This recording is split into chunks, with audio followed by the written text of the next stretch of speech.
اعوذ باللہ من الشیطان الرجیم بسم اللہ الرحمن الرحیم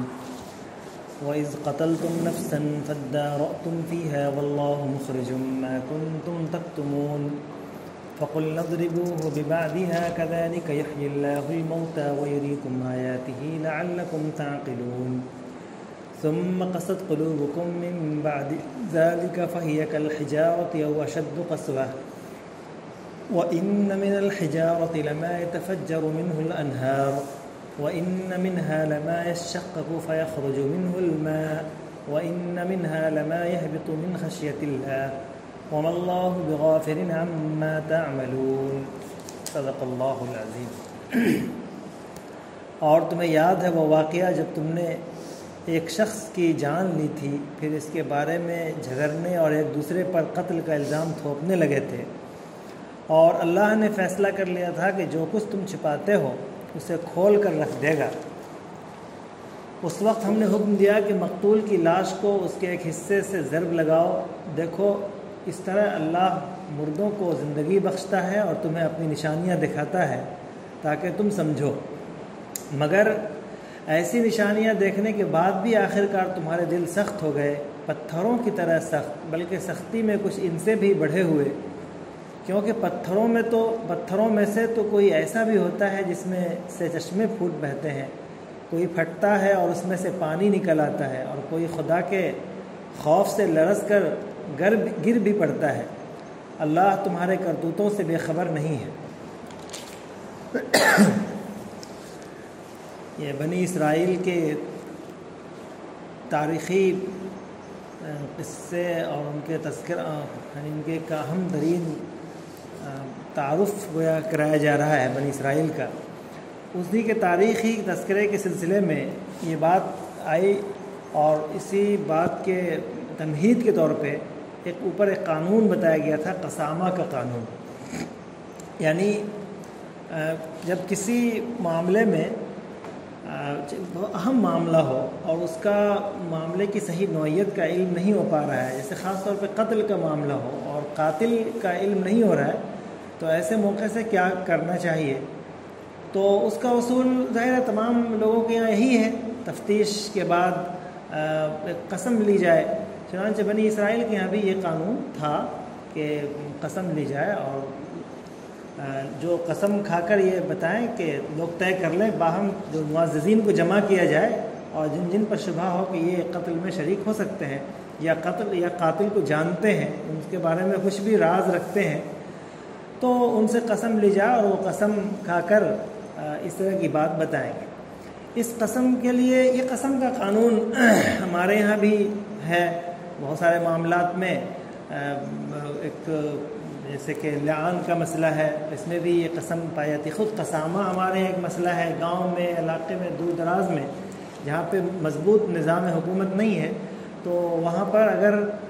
کوئی قتل ہو جائے اور اس کا قاتل معلوم نہیں ہے، تو چند گاؤں کے جو قریب کے لوگ ہیں ان میں سے جو معززین ہیں ان کو جمع کیا جاتا ہے، ان سے قسم لی جاتی ہے اور قاتل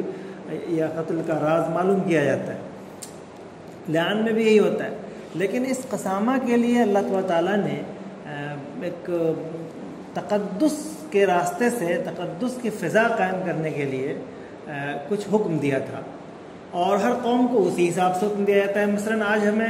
ہمارے قسم لینے کے لیے یہ کہا جاتا ہے یا کہا جائے گا کہ بھئی مسجد میں ذرا اس کا اہتمام کیا جائے گا، کہ تقدس کی ایک فضا مسجد میں ہوتی ہے۔ اسی طرح قرآن مجید کے ذریعے سے یا خانہ کعبہ کے نام سے وغیرہ بہت سارے طریقے رائج ہیں، ان کو بھی ان کے یہاں سب سے جو معزز ترین اور اہم ترین عبادت تھی بنی اسرائیل کے یہاں، وہ تھی قربانی۔ تو قربانی کی عبادت کے لیے، قربانی جیسی اہم ترین عبادت کو کر کے ایک تقدس کی فضا بنائی گئی، اور ان کو ایسے موقع سے، یعنی فضا بنانے کے بعد ان سے اب قسم لے جاتی تاکہ اب یہاں پر یہ جھوٹ نہیں بول سکتے، یعنی اس فضا میں یہ قربانی کر رہے ہوں، قربانی کرنے کے بعد اب ان سے قسم لی جائے، اب بتائیے کہ قاتل کون ہے، اور سب قسم کھا کر بتائیں یا کم از کم ہم جانتے ہیں۔ تو یہ قربانی کا حکم ان کو دیا گیا تھا، لیکن اس قربانی کے بارے میں چونکہ ان کے یہاں یہ تھا کہ ایک واقعہ ذکر کیا گیا، ایسا تو یہ رائج تھا، یہ قانون یہی طریقہ تھا، لیکن ایک واقعے میں ایسا ہوا کہ اس قانون کو، جو اتنا اچھا قانون دیا گیا ایک راز معلوم کرنے کے لیے، کسی بھی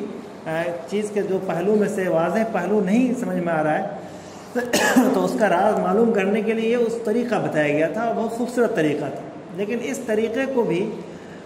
جو خود جو ان میں ہو سکتا ہے جو لوگ شریک ہوں، جو معززین میں سے ہی کچھ لوگ ہوں، یا ان کے رشتہ دار قریب دوست اور یا ان کے ہمنوا لوگ ہوں، تو جو انہی مجلس میں رہنے والے بڑے لوگ جو معززین ہوتے ہیں، انہی کے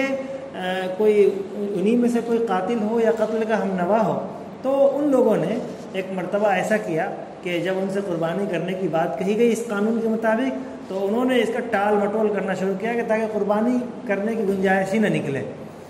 اور انہوں نے یعنی اس طرح حضرت موسیٰ علیہ السلام سے پہلے تو یہ اعتراض کیا کہ ارے بھئی آپ کو قسم کا ایک قتل کا راز معلوم کرنا ہے، آپ کہہ رہے ہیں قربانی کرو، دونوں میں کیا جوڑ ہے؟ تو آپ ہمارا مذاق کر رہے ہیں. قتل کا راز معلوم کرنے کے لیے کہا جاتا ہے، آپ کہہ رہے ہیں قربانی کرو، یہ تو قتل کا راز کیسے معلوم کیا جائے گا؟ آپ ہمارا مذاق اڑا رہے ہیں. حضرت موسیٰ علیہ السلام نے جواب میں کہا تھا کہ ہم آپ کا مذاق نہیں بلکہ یہ قانون بتا رہے ہیں، اور واقعی ایسا ہے. جب اس بات پہ بھی حضرت موسیٰ علیہ السلام کو یعنی چڑ نہیں ہوئی یا غصہ نہیں ہوا، تو پھر انہوں نے کہا اچھا گائے کے بارے میں تفصیل پوچھنا شروع کر دیا. گویا کہ وہ ٹالنا چاہ رہے تھے. یہ گویا پوری تفصیل کے ساتھ پیچھے بات آئی. اب یہاں پر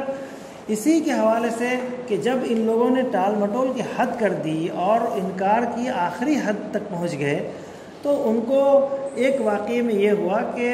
جہاں پہ ایک واقعہ ایسا پیش آیا اور وہاں پر وہ لوگ اس طرح انکار کرنے لگے. جب ٹال مٹول سے بھی کام نہیں چلا، قربانی بھی کرنے لگے، تو اب دوسروں پر جھوٹ الزام دینے لگے. یعنی وہاں بھی جرأت کر گئے کہ اس تقدس کی فضا میں بھی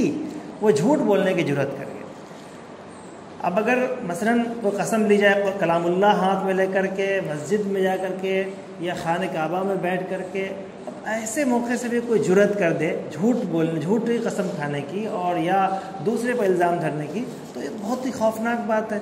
بنی اسرائیل میں جب یہ بات آئی کہ آپ قربانی کی فضا قائم کیجئے اور اس سے تقدس کا ماحول بنے گا، اور پھر آپ اس طرح کی قسم کھائیے، تو اس طرح کے ماحول کو بھی انہوں نے اہمیت نہیں دی. اور جو ان کے اہم ترین اور معززین لوگ تھے، وہ اپنے قتل یا قتل کے حامیوں کو، جن سے ان کے تعلقات تھے، ان کے لوگ تھے، ان کو وہ چھپانے کے لیے وہ جھوٹ بولنے لگے. یعنی اس ماحول میں بھی جھوٹ بولنے لگے. تو اللہ تبارک و تعالیٰ نے کہا کہ نہیں، اس راز کو تو فاش کرنا ہی ہے،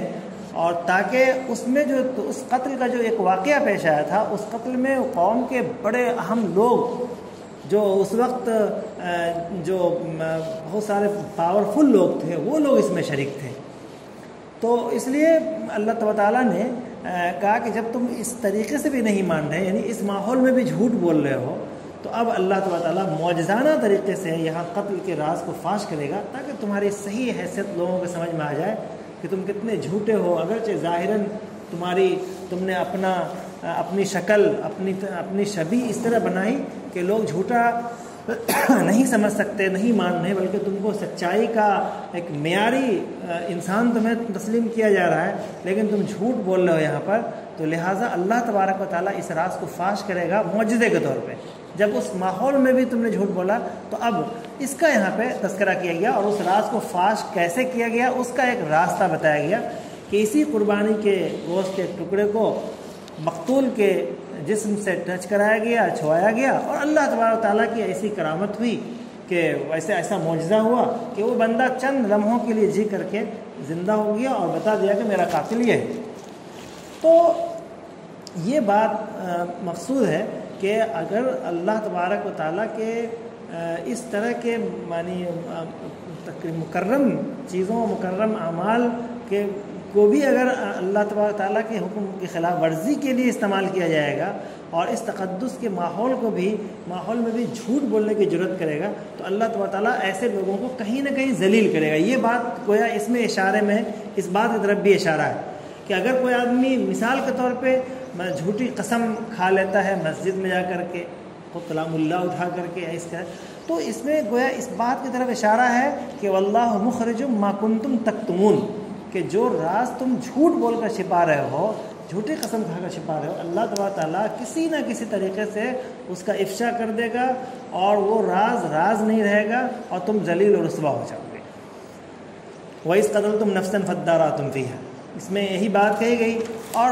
آخر میں اس کا طریقہ بتایا گیا کہ اس کو گوشت کو اس جو جانور ذبح کیا ہے گائے کا، اس کے بعض حصے کو اس مقتول کے حصے سے ملائیں، اور پھر اللہ تبارک تعالیٰ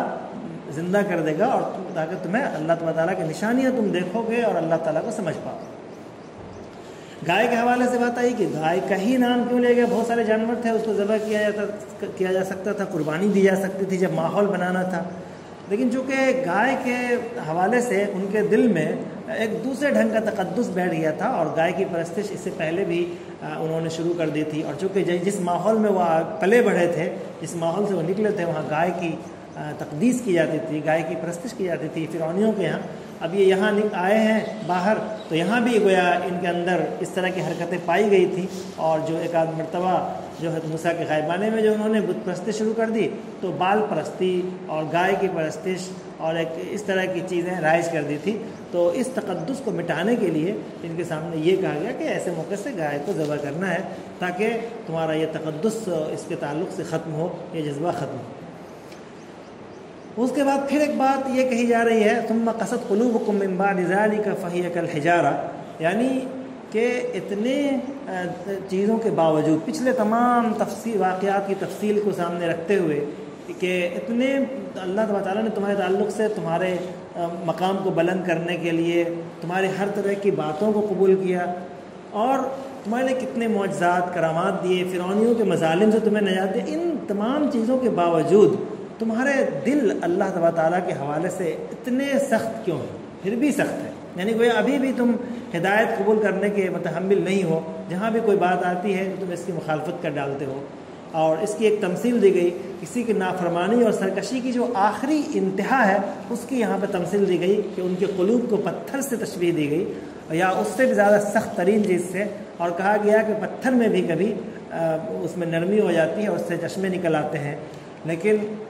تمہارے دل نہیں پگھلے، اور نہ تمہارے دل میں اللہ تبارک تعالیٰ کے خوف سے کہ اللہ تبارک تعالیٰ کا خوف پیدا ہوا، بلکہ پتھر سے بھی زیادہ سخت ہے۔ تو یہ گویا ان کے تمام جرائم کو سامنے رکھتے ہوئے ان پر آخری درجے کی سرکشی کی گویا ایک تمثیل سے سمجھایا گیا ہے۔ واقعی